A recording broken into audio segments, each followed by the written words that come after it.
ರಾಜಕಾರಣದಲ್ಲಿ ತಿಮಿಂಗಲ ವಾರ್ ಶುರುವಾಗ್ಬಿಟ್ಟಿದೆ. ಮಾಜಿ CM H D. Kumaraswamy ತಿಮಿಂಗಲ ಹೇಳಿಕೆಗೆ ಪರಮೇಶ್ವರ್ ಟಾಂಟ್ ಕೊಟ್ಟಿದ್ದಾರೆ. ಎಚ್.ಡಿ. ಕುಮಾರಸ್ವಾಮಿ ಅವರು ತಿಮಿಂಗಲ ಯಾರು ಅಂತ ಹೇಳಿದ್ರೆ ಮುಗಿದು ಹೋಯಿತು.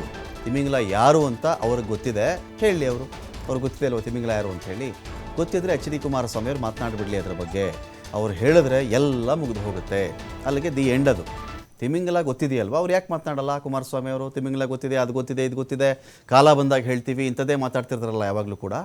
ಹೇಳಿಬಿಡಲಿ ಈಗ, ಒನ್ಸ್ ಫಾರ್ ಆಲ್ ಮುಗಿದು ಹೋಗುತ್ತೆ ಅಂತ ಗೃಹ ಸಚಿವರು ಒಂದು ಕಡೆ ಮಾತನಾಡಿದ್ದಾರೆ. ಪ್ರಜ್ವಲ್ ರೇವಣ್ಣ ಎಲ್ಲಿದ್ದಾನೆ ಅಂತ SIT ಗೊತ್ತಿದೆ. ಪ್ರಜ್ವಲ್ ಎಲ್ಲಿದ್ದಾನೆ ಅನ್ನೋದು ನಿಮಗೂ ಗೊತ್ತಿದ್ದರೆ ಹೇಳಿಬಿಡಿ ಕುಮಾರಸ್ವಾಮಿ ಅವರು ಅಂತ ಕೂಡ ಪರಮೇಶ್ವರ್ ಮಾತನಾಡಿದ್ದಾರೆ.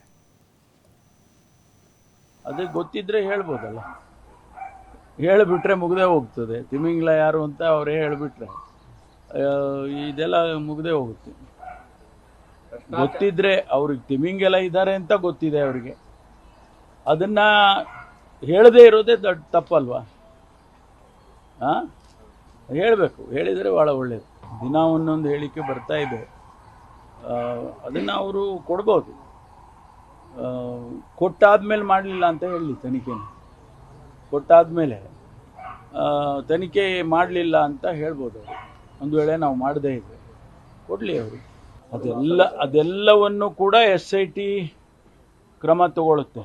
ಯಾಕೆಂದರೆ ನಾವು ಯಾವುದನ್ನು ಕೂಡ ತನಿಖೆ ನಡೀತಾ ಇರುವಂಥ ಸಂದರ್ಭದಲ್ಲಿ ನಾವು ಯಾವ ವಿಚಾರಗಳನ್ನು ಕೂಡ ಹೇಳಕ್ಕೆ ಬರೋದಿಲ್ಲ.